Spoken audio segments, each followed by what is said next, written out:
Kita tahu di 1900-an, mata uang dunia itu belum dolar.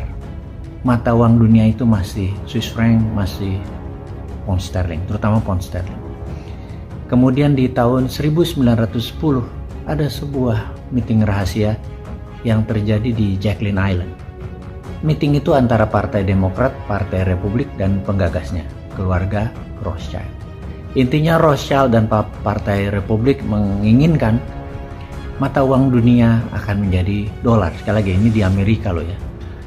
Tetapi Partai Demokrat rupanya tidak setuju. Partai Demokrat itu konservatif dan masih memuja Inggris dan menganggap Inggris adalah kakak tertua, menganggap Inggris adalah negara besar yang ditakuti.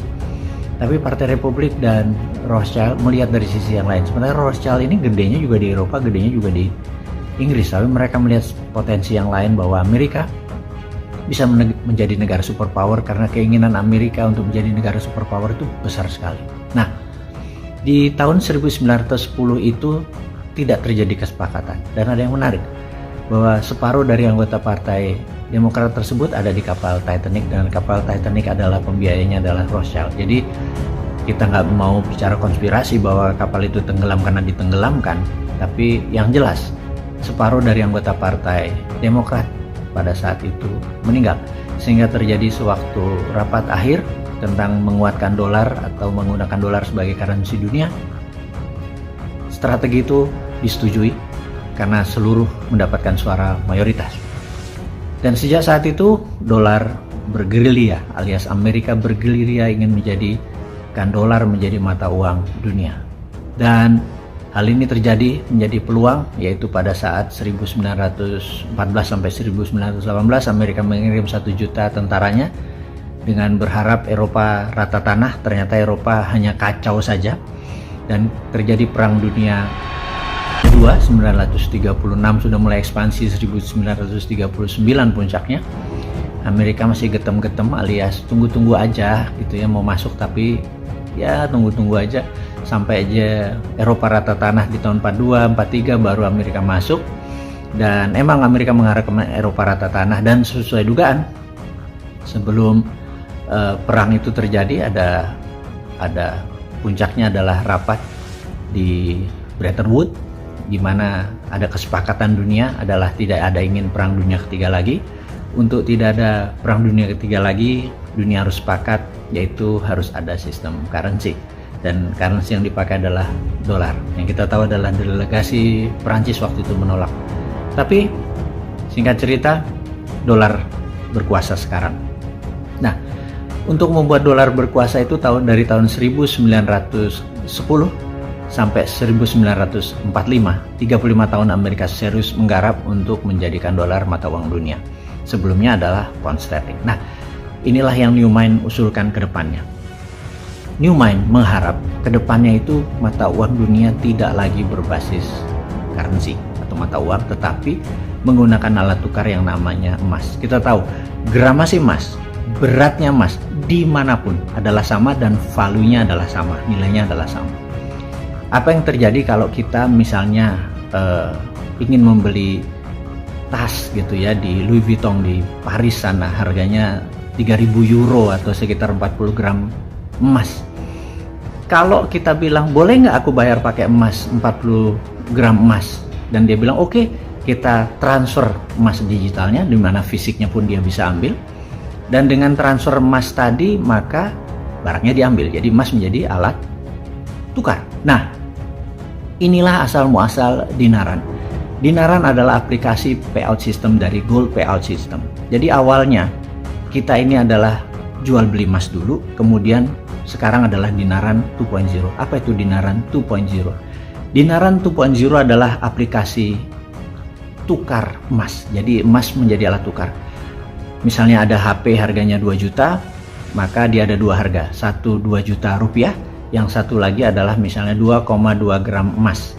Emas sebagai alat tukar, bukan alat bayar. Jadi kalau dia punya aplikasi dinaran, transfer aja 2,2 gram emas tadi ke rekeningnya. Nah, saat ini Dinaran ingin membuat terobosan di mana sebentar lagi Dinaran akan meluncurkan ATM Gold. Jadi siapapun Anda yang memerlukan emas fisiknya, dari tabungan emas Anda di dinaran, Anda bisa ambil dimanapun. Saat ini baru 1, rencananya tahun depan 2022 kita akan 20, 2023 target kita adalah 100, dan 2024 target kita di seluruh Indonesia. Kemudian 2025 kita ada di seluruh ASEAN. Itu adalah strategi ambisius, di mana pada saat 2035 kita harapkan 20% transaksi perdagangan antar negara bisa menggunakan emas underlyingnya, transaksinya. Kemudian di tahun 2045 60% transaksi dunia berbasis emas. Emasnya tentunya emas Indonesia, karena Indonesia adalah memiliki cadangan emas terbanyak di dunia, sehingga bisa menjadikan dinaran adalah sebagai aplikasi untuk emas sebagai alat tukar. Dan tentunya ini bukan haknya dinaran saja, atau perusahaan sejenis dinaran pun nanti akan muncul. Tapi poinnya, kalau kita menjadi collective belief, menjadi kesadaran bersama, menjadi mimpi bersama, menjadi ambisi bersama untuk menegakkan, menyangga bumi ini tidak bergantung pada mata uang sebuah negara, tetapi pada emas, hal itu bisa. Yang penting saat ini Anda yang tadinya tidak tahu menjadi tahu, dan setelah Anda tahu, coba Anda renungkan informasi ini, bahwa kalau emas bisa menjadi alat tukar, dari pertama kita dulu, kemudian di Indonesia, kemudian dimanapun di seluruh ASEAN, kemudian di seluruh dunia, kalau benar-benar serius, maka emas bisa menjadi alat tukar. Gramasinya, beratnya yang menjadi alat tukar, karena nilainya sama, beratnya sama di seluruh dunia. Dan infrastruktur saat ini di dunia hanya satu, yaitu dinaran. Itulah mimpi dari satu orang Sontoloyo ini. Kemudian sekarang mimpi dia antara 230.000 membernya dinaran, dan saya harap tahun ini pun ada 1 juta orang yang percaya pada dinaran. Dan kalau Anda berminat untuk membuka akun di dinaran, ada dinaran-gold.com. Anda bisa aplikasikan, download aplikasinya, kemudian menggunakan rupiah Anda belikan emas, atau Anda punya emas, Anda taruh emasnya tersebut di kustodiannya kita, dan kemudian gunakan emas sebagai alat transaksi atau alat tukar, bukan alat bayar tetap rupiah, alat tukar. Dan kalau Anda mau menyimpan untuk mengambil peluang dari capital gain, dari naiknya nilai emas, juga bisa. Tetapi intinya adalah, cita-cita kita adalah ke depan kita tidak bergantung pada dolar yang merupakan 60% transaksi dunia. Ini anggap aja 1910 kita memutuskan hari ini, dan 35 tahun kemudian dolar menjadi mata uang utama dunia. Kalau sekarang adalah 1921, di mana mimpinya kita adalah di tahun 2045 60% transaksi dunia berbasis emas, dan Indonesia mengontrolnya dari sistem payment dan digital tadi, maka Indonesia menjadi negara berdaulat. Indonesia menjadi negara yang memiliki satu hal yang didominasi, yaitu alat tukar yang hanya ada di Indonesia.